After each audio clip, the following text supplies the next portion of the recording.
लौड़ी भैया भाई लौड़ी माता गुजरवा हो। अरे हम तो जाते तो अंदर खुदाएगा कि माता पिता के दुलरवा हो।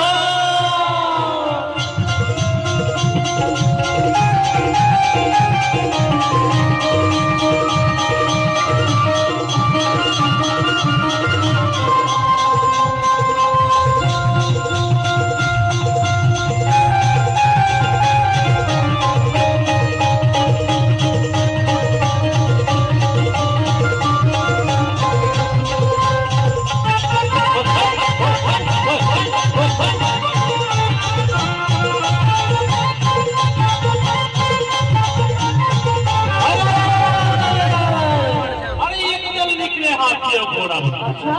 एक जल निकले और एक जल निकले कि नहीं, जन के तारों को करे।